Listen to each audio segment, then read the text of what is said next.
Hi, everyone. Today we're going to go over this very topic that affects all of us as parents. And that's about how to help our children resolve conflicts, especially conflicts that they're experiencing with their siblings and their friends. And especially with their siblings, we see this every day. I know I see my kids fight all the time, and I know you've experienced that as well.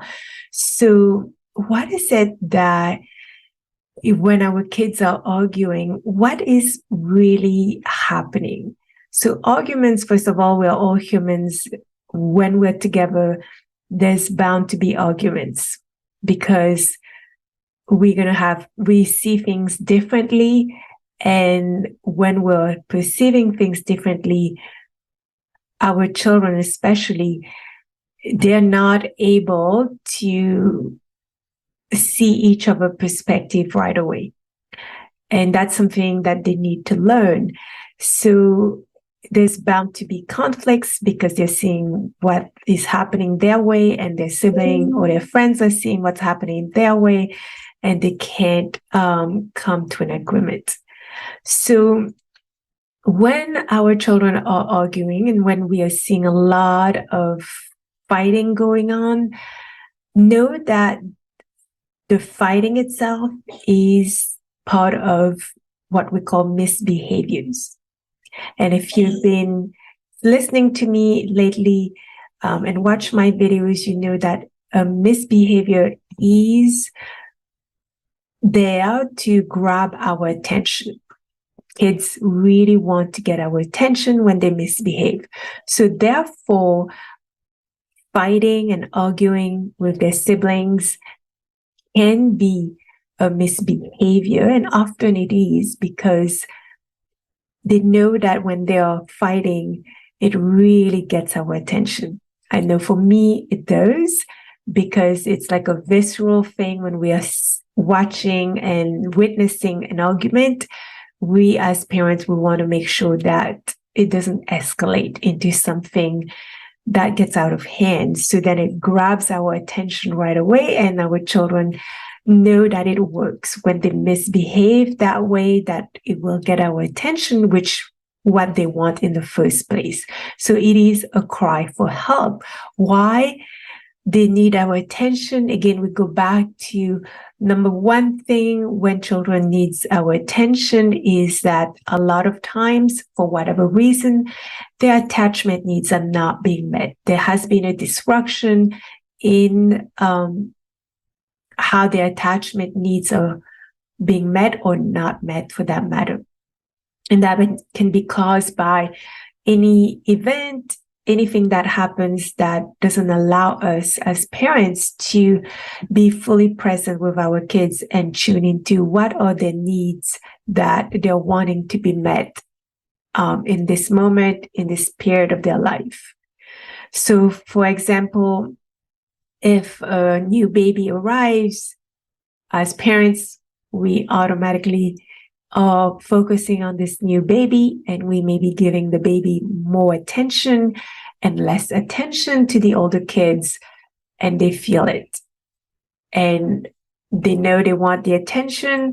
So again, it's something that happens for them, that they know, okay, mom and dad will pay attention to me if I start fighting with my sibling, for instance. So that's what they'll do, because their little mind is saying, okay, yeah, you need to do something to grab mom's or dad's attention right now because you're not getting the attention. And what we're seeing is that the baby is getting more of the attention. Something else as well, if mom or dad are not giving the children equal attention for doing the same task, for instance, if, especially when our children are little and they do something, they've put their dishes away, and we will praise them, we will recognize them for doing that, because we want to encourage them to keep doing it. But with an older child, for instance, that has been doing it, we may not give them the same kind of praise because we know they are in the habit of doing it, but what they are witnessing from their end is that they're giving different attention than their younger sibling. And that may breed jealousy and competition amongst them. And that's why if we continue on that path and praising the little ones and validating them and not praising and validating the older ones, over time, when they see that keeps happening, then they don't feel good about it. They're questioning what is wrong? Why am I getting the praise? Why the younger one is always getting the praise? And they may instigate, they may fight with the younger one, and just again to grab our attention because they're wanting validation and praise as well. So making sure that even if we don't give the same treatment or we don't have the same reaction when both or our children are doing the same thing, that we still give them the validation and praise when they're doing things according to their age group, that we're seeing that they're making an effort, that, they're doing it on their own, that we still do that for them. Because no matter what, even if it's a older child, they still need validation and praise. So they still need those needs to be met.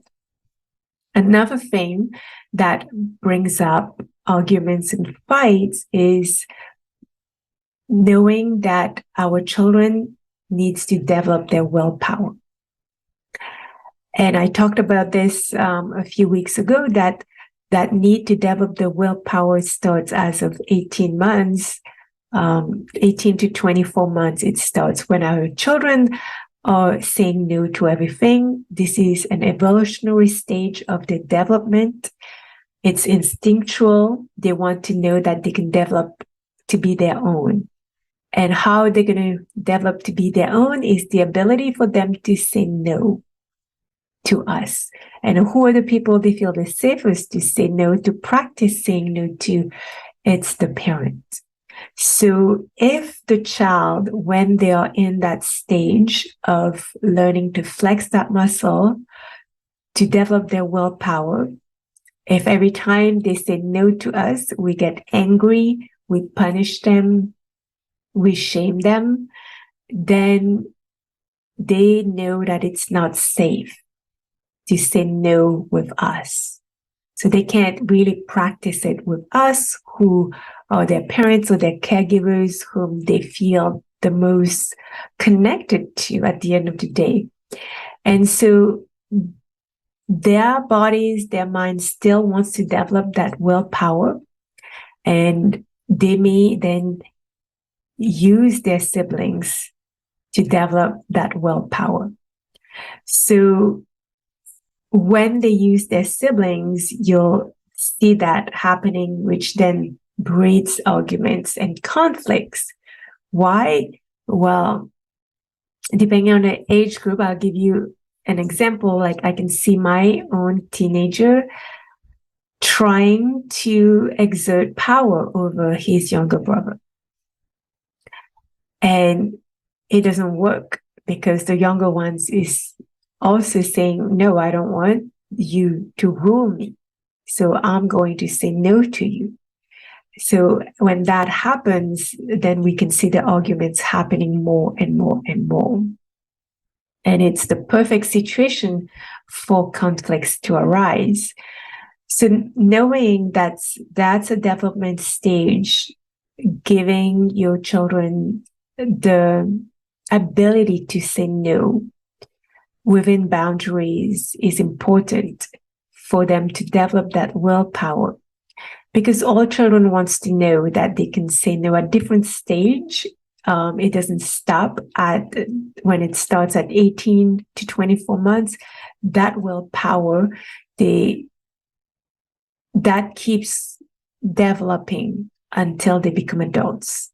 So we, as parents, need to be cognizant of that and know that we want to allow them to feel that they can have the agency to say no when they want to say no, and not take it as they're just not listening to me. So therefore, I'm going to get upset at them and I'm going to punish, because that then just doesn't allow for that willpower to be developed. And that's what we may be seeing them trying to do with their siblings, trying to exert their willpower over their younger siblings.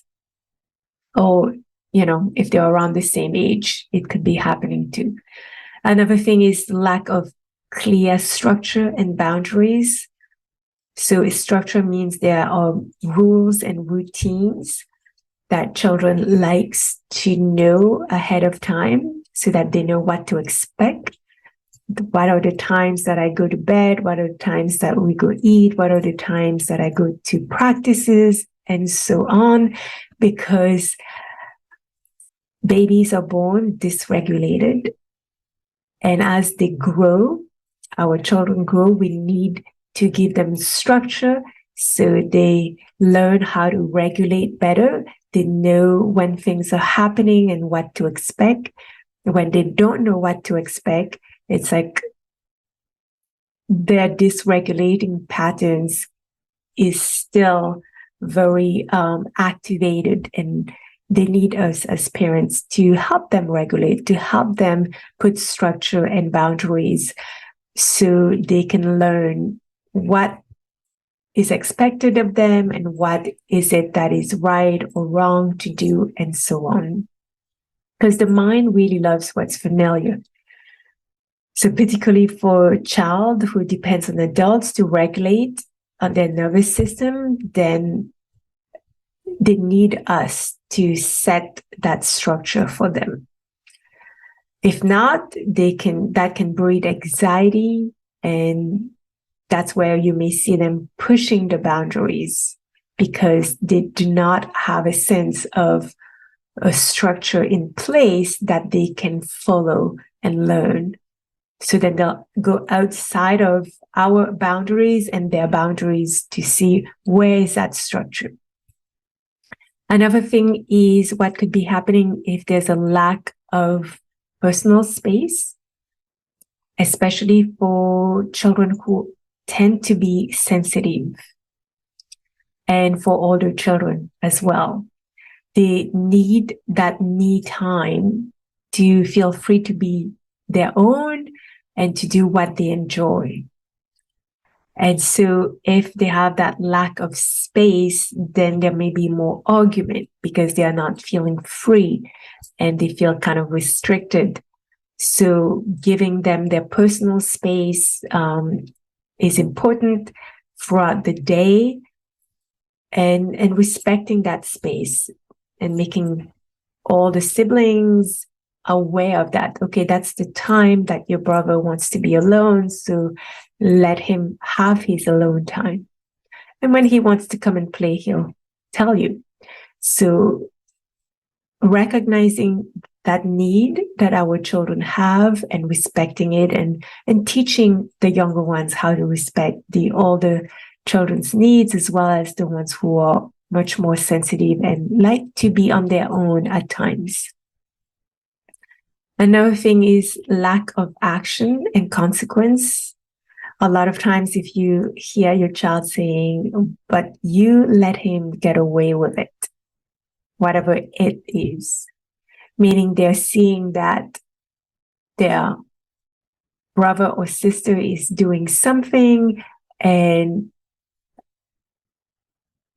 we as parents are not doing anything about it, or we do something different than what they've experienced when they did this in the past. So that's what the perception of your child is, maybe that it's appearing to your child that their siblings' bad behavior is not being met with the same kind of response that they've experienced. And so if you've done that, is to recognize that and repair it if that's the case. Another big thing is that our children, they watch what we're doing. And so if as parents, we are in conflicts with our partner, for instance, and when we're in conflict with our partner, we yell, we scream, we become aggressive emotionally, and maybe sometimes it can be physical as well, and hopefully it's not, but that's what our children are learning from. They're watching us when we're in conflict. What is it that do we do? And they can sense when there's conflict between parents, and that also can bring a lot of anxiety in them and show up in their behavior. So twofold, they will learn from how we handle conflict and react it out, or if that's causing also anxiety for them, they will act out that anxiety that they're feeling by engaging in fighting with their siblings, which is a misbehavior that they're choosing because they don't know how to manage the anxiety about what they've just experienced, what they've just witnessed in front of them. And it's us as parents who have to talk to them about it if they've witnessed conflicts between the adults. So I'm now getting to the non-conventional ways of teaching kids how to resolve conflicts with their siblings and with their friends. And know that most of what I'm going to talk about is based on Dr. Dan Siegel book called The Whole Brain Child.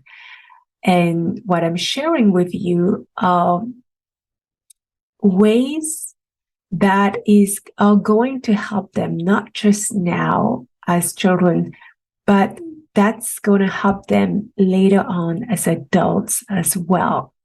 So not only those measures will help them learn how to manage conflict now with their siblings or friends, but also how to prevent conflicts as well.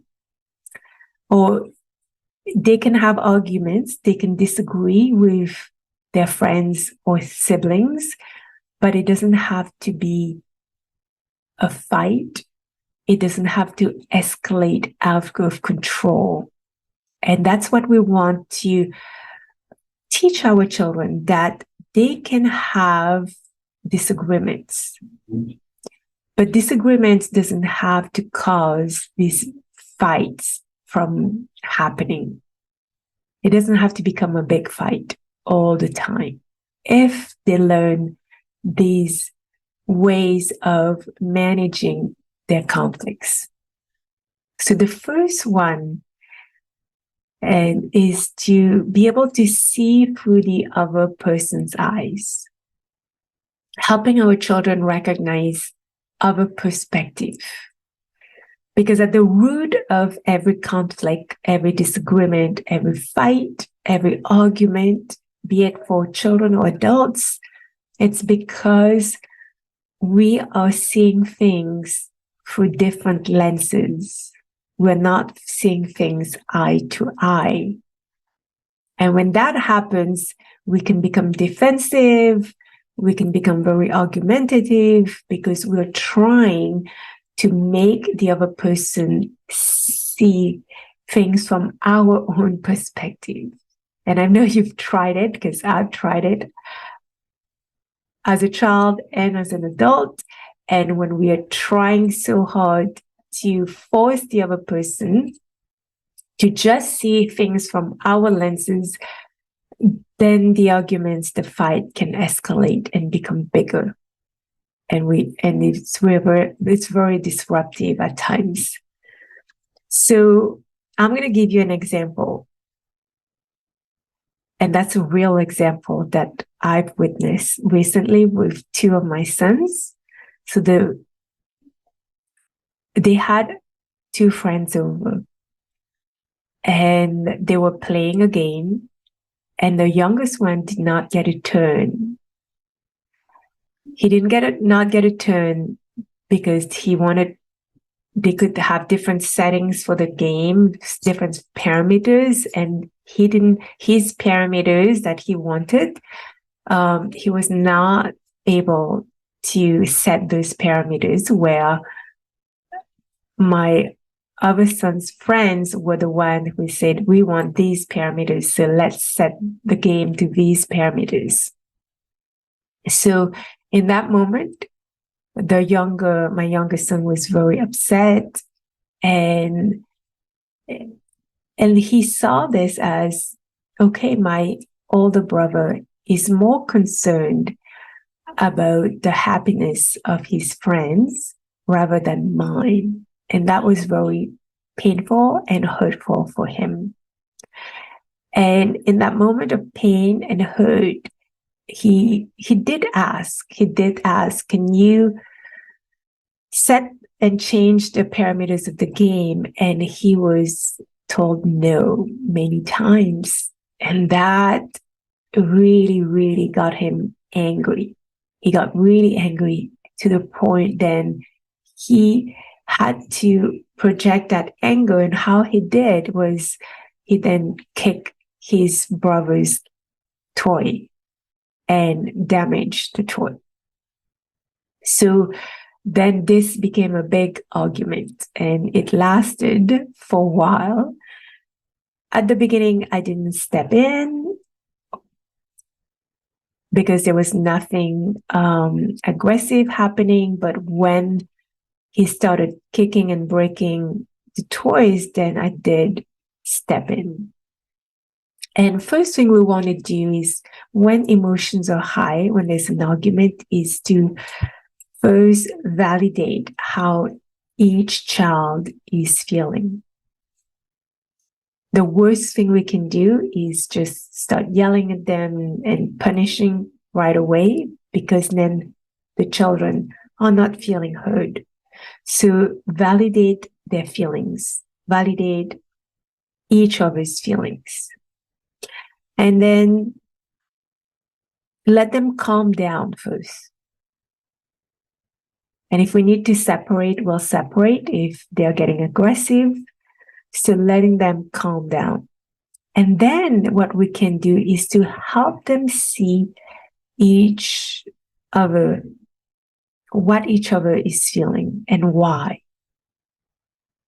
So for instance, with my older one, I sat down with him. I started with him because he's older and easier for him to understand.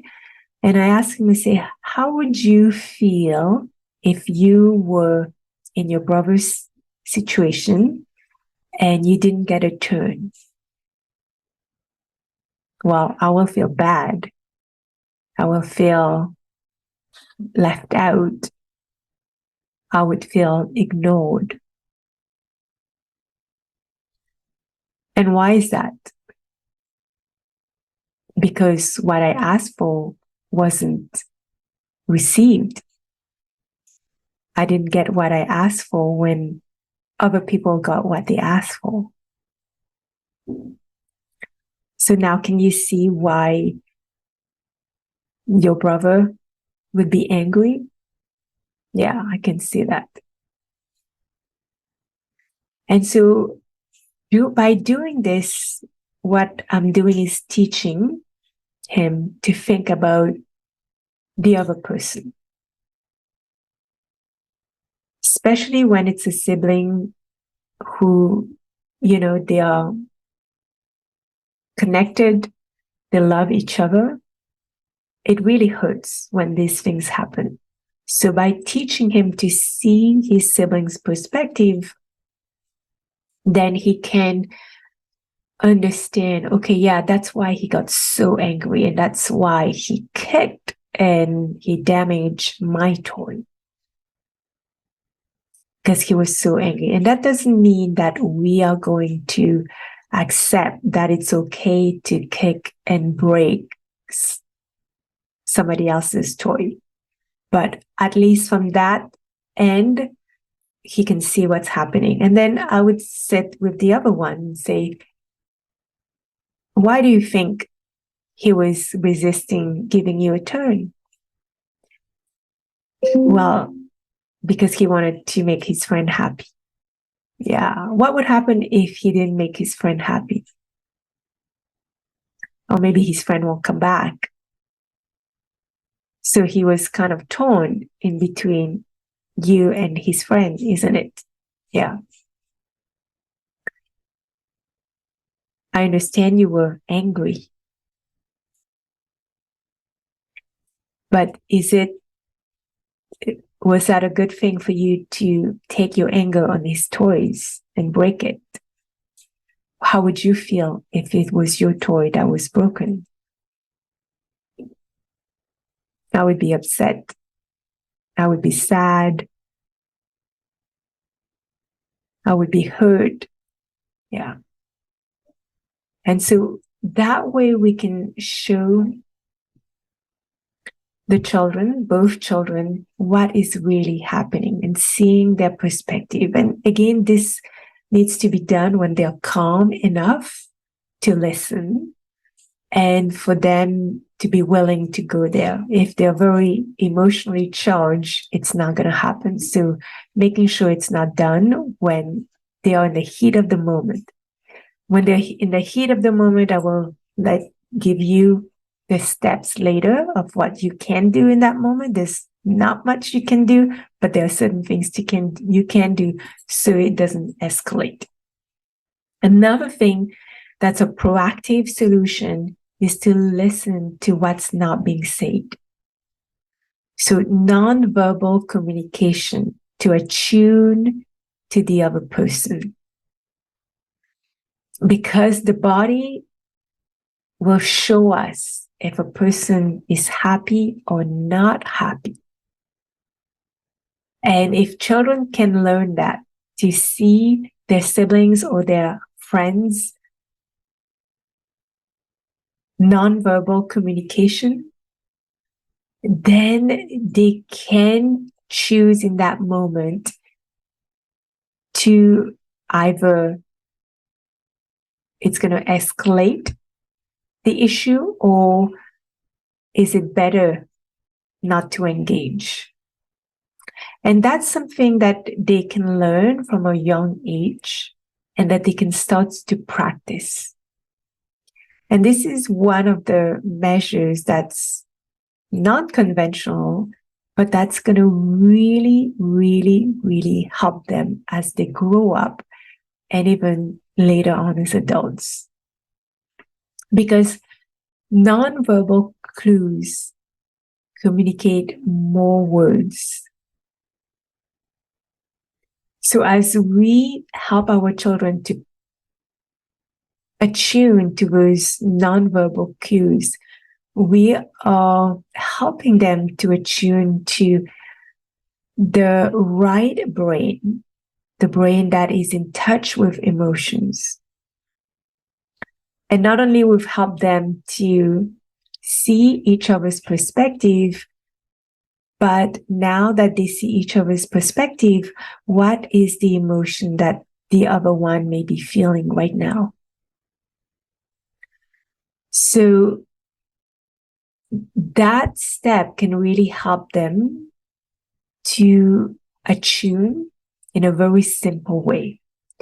Noticing, okay, when your sibling get upset, when they're sad, angry, frustrated, what did they do? So as a parent, you can ask this to your child, and usually what you'll get is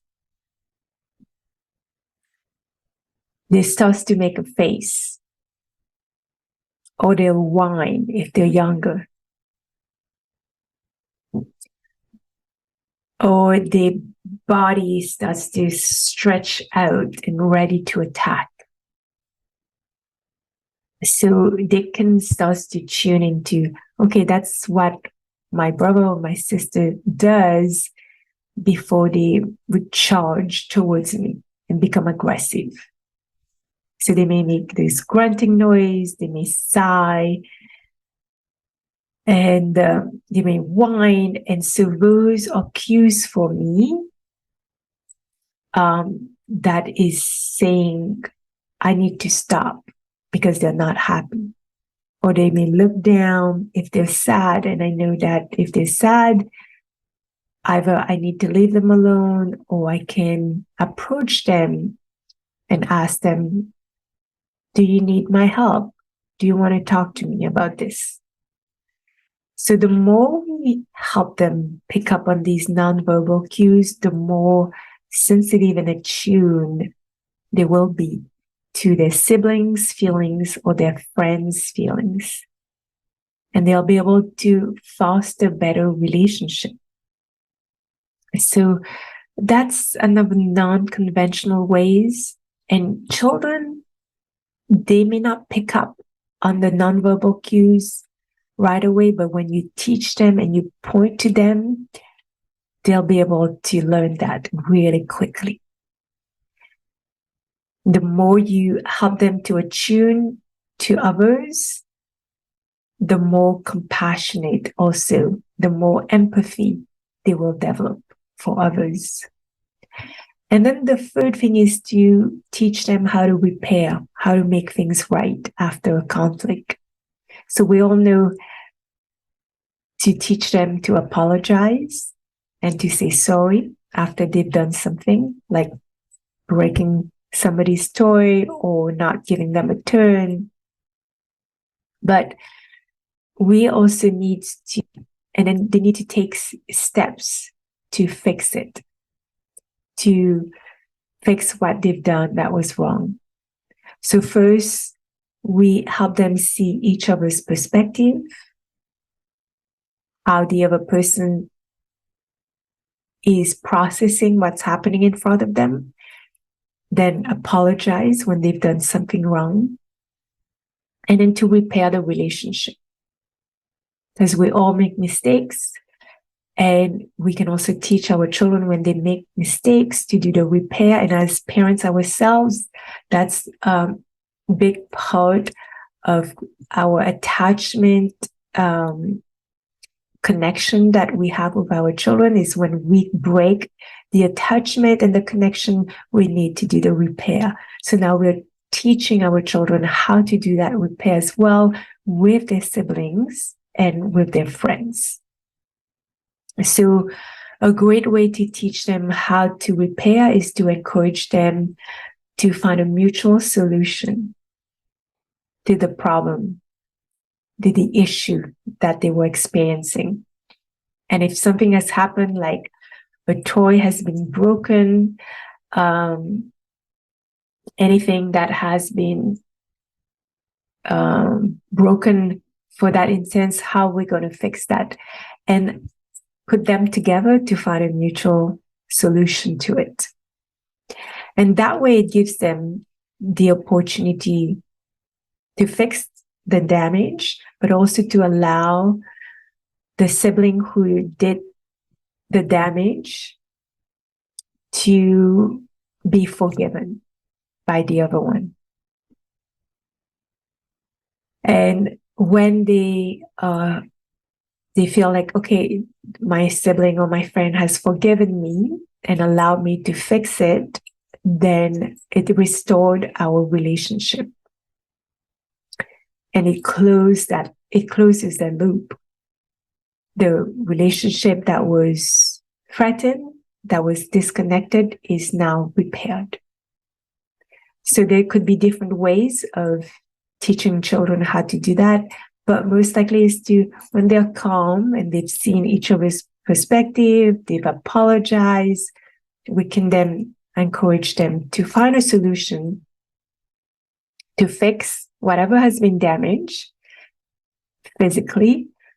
But also, if there's nothing that's been damaged physically, for instance, in my children's example, when one didn't get a turn, is what would you do next time you have this scenario? You have a friend coming over, and one of you really wants to please your friend, but your sibling is also wanting something. What both of you are going to do next time, so you don't find yourself in the same situation, and save yourself disruption of the time that you could be having fun by being in a mood and being upset and angry and sad. So those are the non-conventional ways. I don't know if it's resonating with you. If it does or don't, just let me know if you have any questions about them. And now a quick way when there's argument, it's should we step in as parents or not? So there's the green light, red light formula that's been developed by the Center for Parenting Education. That is an easy way to follow to know when we need to step in as parents and when we should just leave them. So the green light could be small, minor name calling or bickering, complaining, blaming, that we can let them resolve on their own.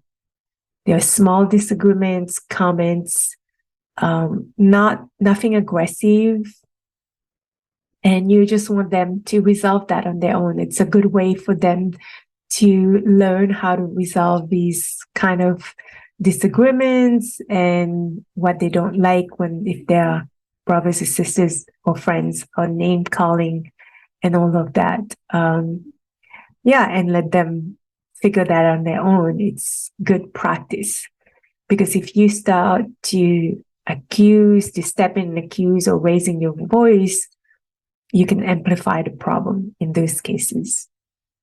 Yellow light, when there's name calling that has become really nasty, so not very nice. You can feel the escalation in their voices, and there's mild contact, physical contact going on.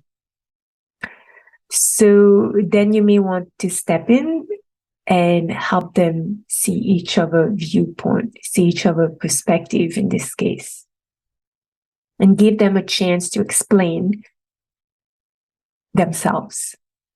Why are they angry? Why are they upset? And then from there, they can apologize to each other and do the repair sooner than later. Yeah, so if you feel that it's escalating, it's getting nasty, some physical contact going on, and it's escalating rather than de-escalating, then you need to step in and help them see each other's perspective. If we go to orange light, there's some play fighting that has become more serious. There's threat of violence and danger. If they're starting to throw things and starting to get more physical, then you have to ask yourself, is this play or is it for real? If you judge that it is for real and it's becoming serious, then you need to separate them. So we don't need to send them away. We can separate them just so that it doesn't keep the physical fighting from escalating to get worse and worse and worse. And once they've been separated, then you can go back to the yellow light stage, again, giving each child a turn to explain their viewpoint and help each other see each other's perspective from there. And once that has happened, then they can apologize to each other and then go on.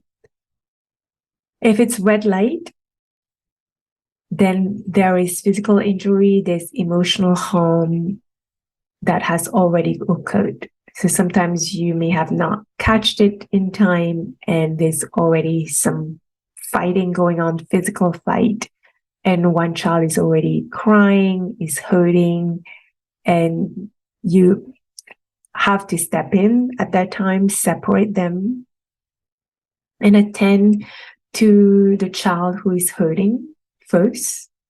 Again, validating their feelings, and acknowledge that you will listen to each other's viewpoint once, if there has been any injury that has happened, that's taking care of that first, and then you will listen to them and let them know that repeating this kind of behavior will have consequences, right? So there may be a consequence that you've already set if they did such thing, and then following through with those consequences. And once your children have had time to cool off, once that separation has helped to bring their emotions down, then you can return to the yellow step, going again through what is hearing each other's viewpoint and seeing each other's perspective. And then if they're willing to apologize, allowing them to apologize to each other, and then go to the repair stage. How can we repair this? Repairing the relationship. We can do it physically by repairing the damage, the physical damage that has been done. If it is a child that has been hurt, what can the other child do right now to help that child?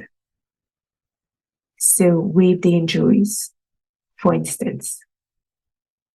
And if something has been broken, what can they do to repair that? And what have they learned from this experience that they don't want to repeat next time? So know that this is something that you'll have to practice with them. So it's not a quick fix. It's something that needs to be practiced over and over and over again. And eventually they will get it. And as they grow up, you'll see that a lot of the things, the nonverbal cues, the seeing each other's perspective, that will really come into play. So, and even when they're little, by you doing this, you're educating them to use their body, to use also their mind to help them with conflicts, instead of just feeling emotions when conflicts arise and then diffusing the emotion, and then everything calms down, but then it happens again and again and again. We're just going through the motion every time, but not really attending to what is the child feeling. And if the sibling or the friend can see, okay, that's what's going on with my brother, then the next time it happens, they will learn it. It will come to their mind. Okay, yeah, that's what they're feeling right now. Do I want to do the same thing that I did last time, or do I want to prevent that? And usually the older children are going to be able to mostly learn how to manage their impulse reactions easier than the younger one. But by them managing it, then the younger ones will also then learn to manage their own eventually. So this is what I wanted to share with you today. It's those non-conventional ways of really helping our children develop the sense of empathy, compassion for each other, and also to use their faculties of using those nonverbal cues that all of us give when we are feeling something, when we are triggered. What are those nonverbal cues? And that can really help them to manage those conflicts better. So if you have any questions, feel free to send them to me. Otherwise, thank you for listening. And I will see you very soon. Take care, everyone.